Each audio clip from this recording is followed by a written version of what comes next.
Hey everyone, Karchermakes here, and today I finally have a finished object to talk about.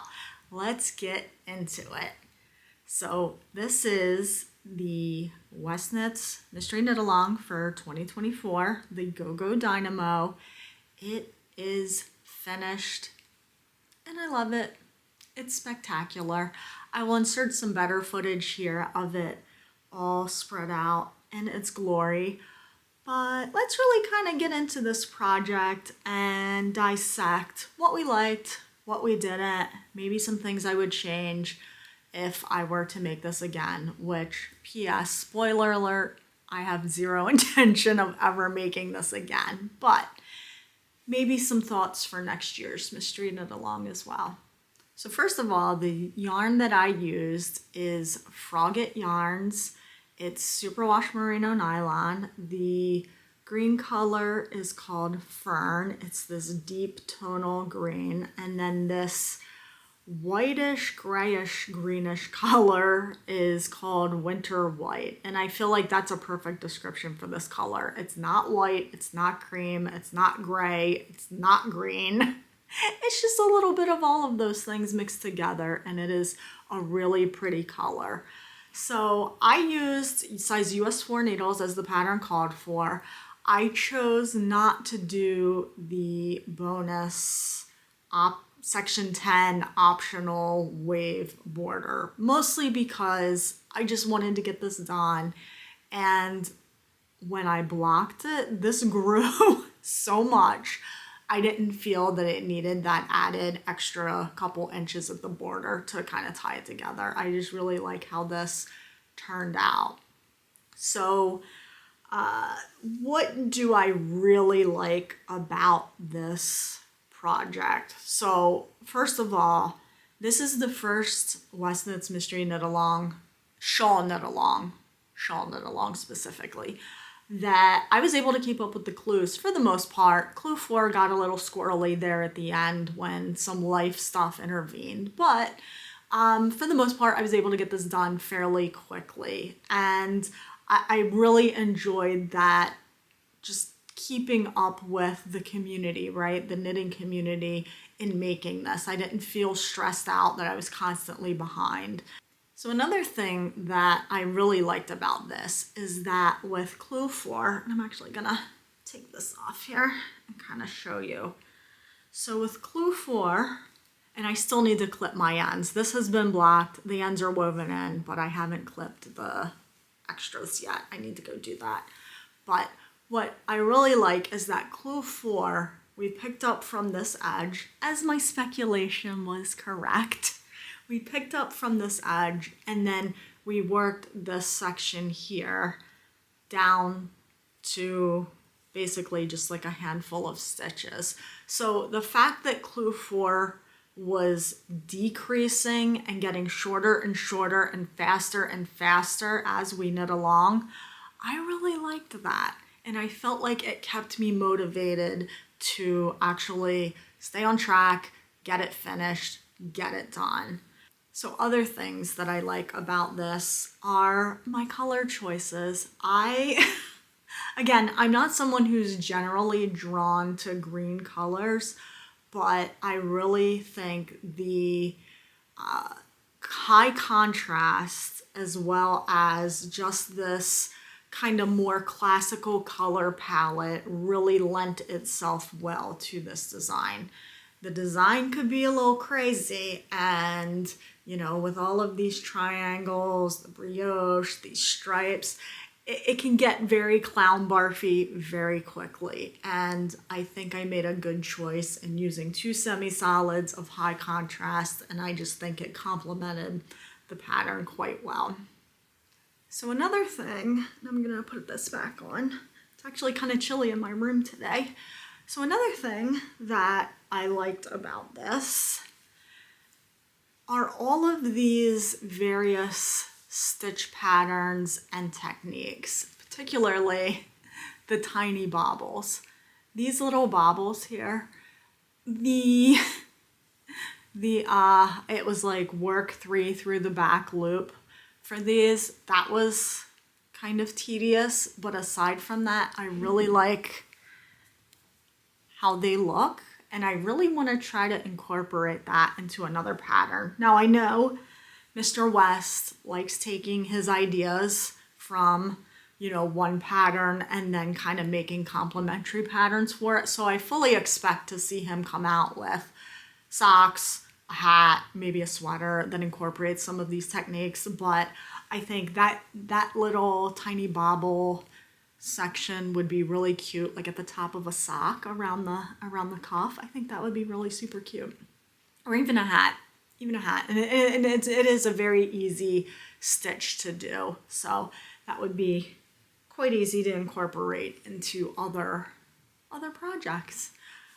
So the other thing that I like is that I was able to practice my brioche. Brioche is not something I work on really quite often, if at all. I've made one brioche scarfy cowl. I've made one brioche cowl before, and then I've done brioche in the shawlography, but it's really not something that I do a whole lot, so I was happy to be able to practice those skills in this. So like I said, I chose not to do the extra border with all of the waves. I thought it was very pretty. I looked at a couple other people who did choose to do that, and I like how it looks, but I just kind of wanted to be done, so I didn't add it.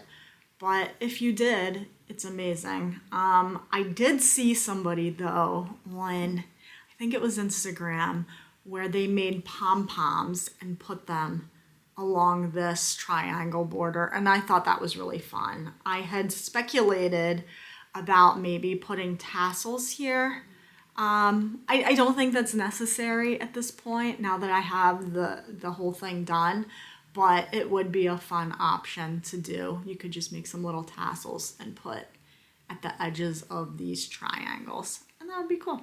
Okay, so when there's good things, there's also bad things, right? Nothing is ever perfect, and there's a couple things that I didn't love about this project. So first thing being is where we started, and you know, hey, make this cute little crescent shape, and then, oh, by the way, bind it off and do 3 more. I didn't love it. I didn't love it, and I don't think that's coming to any surprise. If you've been here for any amount of time, you know how I feel about that level of repetition. But so I didn't love that, and I think just as a general observation, Mr. West is a much looser knitter than I am, and I don't gauge swatch. Well, let me just say that I usually don't gauge swatch for anything, especially a shawl where, you know, gauge isn't super critical. But I think because he's such a looser knitter than I am, I would go up to maybe a US 5 needle next time I make one of his shawl projects. The fabric is nice on this, but I think a more open fabric would also be equally nice, and it would give it a little bit more drapiness. So maybe some food for thought for next year's Mystery Knit-Along if I so choose to do it. I haven't decided yet, obviously. It's a year away. So yeah, there is the finished object, and this is how I choose to wear them. I wear them almost like bib style, where it's more of a cowl than a shawl, although I do have some shawl pins that I've picked up along the way, and maybe I could kind of wear it more in a traditional shawl situation than just kind of bunching it up and wearing it like a scarf.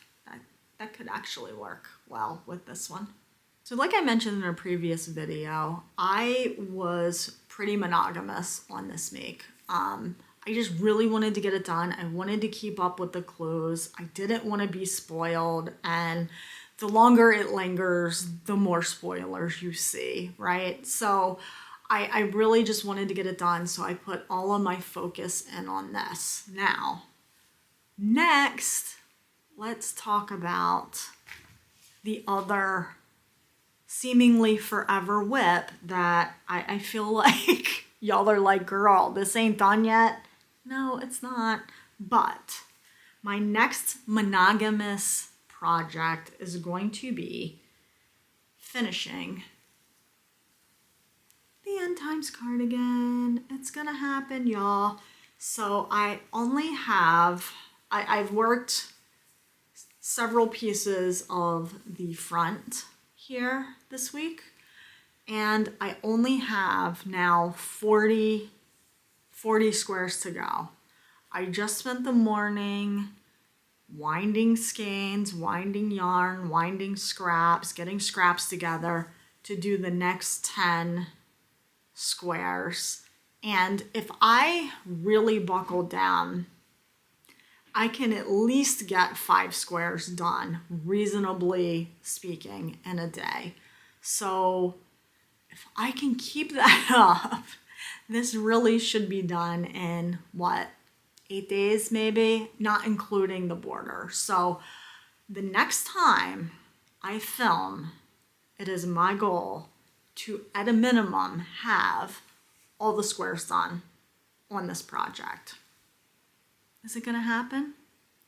Subscribe for more and find out. We will see.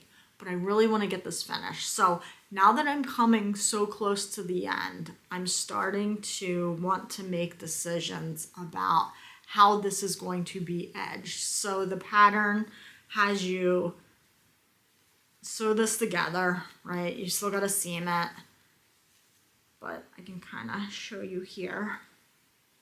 You seam it, so this is the front that comes down. This makes the sleeve. And there's a border that goes around like the neckline down the front, and then also the bottom edges.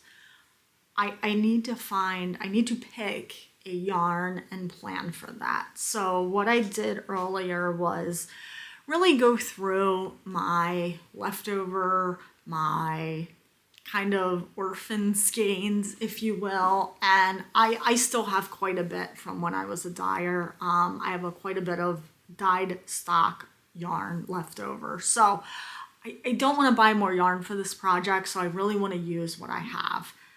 So I know I asked in a prior video, like, what should I do for a border? Should I do something neutral? Should I do something crazy like a chartreuse green?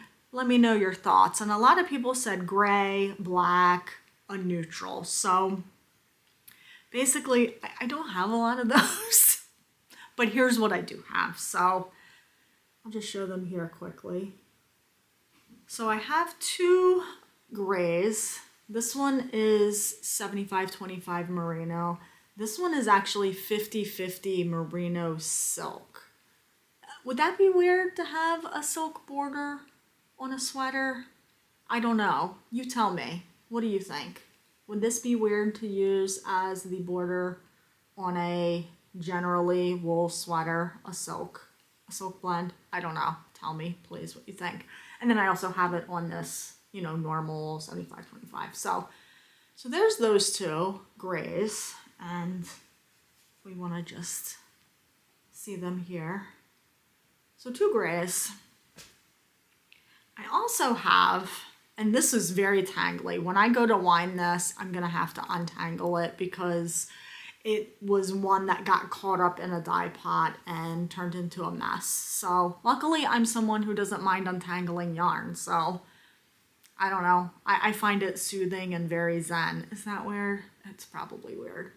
But this is more of a sandy kind of tan color. Again, very neutral, very beige. So I don't know if that would complement the crazy colors here fairly well. The clown barf that is this sweater. So that's an option. And then in terms of a darker option, like I said, I didn't have black, I didn't have charcoal, but I do have this navy. And this is very sort of tonal-ish. There's some light, some dark, but overall, navy. So maybe that would work. To me, navy is a neutral. I don't know. I feel like it's a neutral. So there's that. What do we think? And it only takes less than 400 yards to do all the trimming on the sweater. So it only takes one skein. So I don't know. I'm not sure. Leave a comment below. Which skein would you choose to trim the End Times cardigan? The gray, the tan, the navy, and then if you say gray, the silk gray, or like the regular gray? I don't know. Please tell me. Tell me what to do. So let's talk about a little bit of and such, the life stuff that's happened over the past couple weeks. So first of all, everyone who left nice comments about Ginger, thank you so much. I normally just don't really talk about the dogs on here because I know a lot of people aren't dog people and don't care. But all your comments were so nice. She's doing much better. She's running around. It's like nothing ever happened. And I just would love to give a shout out to my vet for taking such good care of her. Now she does have to go to back to the vet this week for her dental appointment, which means she has to be sedated again, which I don't love that idea. But like I mentioned before, she has a shark mouth. She's not opening her mouth, and she's going to have to be sedated for them to get in there. She may need some teeth pulled. I don't know. We will see. But thank you. So in cooking this week, I made a new recipe, new to me. I've never made chicken chili before. So I went to good old Pinterest, searched around, and I found a recipe for a crock pot for white chicken chili. It is amazing. Now I will say, my chicken chili did not turn out white. I like a lot of spice and chili, and it called for, I want to say like a teaspoon or a tablespoon, even a tablespoon's not a lot, of chili powder. And well, I basically like tripled that. So it's more of an orange chicken chili than a white chicken chili, but it uses white beans. It uses northern beans, cannellini beans, just a little 4-ounce can of chilies, the chili powder, cumin, you know, all the normal things that you would put into chili. But I think what made the recipe so good is, number one, it was a crock pot recipe, and I made this on Friday. This is Sunday when I'm filming. I was so done with like work and life and everything that's been going on this past week that Friday morning I got up and I just threw everything in the crock pot and just didn't even want to think about it after that. So kudos to past me for having the foresight to know that I wasn't going to feel like making dinner. But I think the secret ingredient to it is that it uses a block of cream cheese. So if you're looking for like healthy recipes, this ain't it. But it was really good. I think next time I would use spicier chilies. Like I said, I like a little bit of spice. I don't like super spicy. Like I'm not eating habaneros or anything, but I do like a jalapeno. I would spice it up a little bit more with spicier chilies. I would maybe put corn in it, which might sound weird, but I feel like the sweetness and the texture of the corn would complement the kind of creamier base of the chili a little more. And I just served it with some tortilla chips on the side, so it was almost kind of like a dip too. So, I mean, that's an option too if you want a chili dip. A chicken chili dip, it works for that as well. So I'll leave the recipe link down below. If you try this recipe and you like it, let me know. And if you have other recipes that you just really enjoy, you make them all the time, please let me know. I'm always looking for new recipes. So that's all I have for this week. Like I said, I'm gonna buckle down. I'm gonna work quite monogamously on this End Times cardigan, and hopefully by the time I film again, it will maybe be done. Maybe closer to done, let's say that. So for upcoming videos, I have a little bit of a different video that I'm going to be making, maybe this week if I have some time. You guys have seen here that I've had some lingering whips, and I've had whips that, you know, take a lot of time that I did not exactly manage my time well on. Exhibit A, last year's Mystery Knit-Along, Exhibit B. So I'm trying to get better about planning out what I want to make and being more reasonable with the time that it would take. In other words, I'm trying to be better at knitting time management, just crafting time management too, just in general.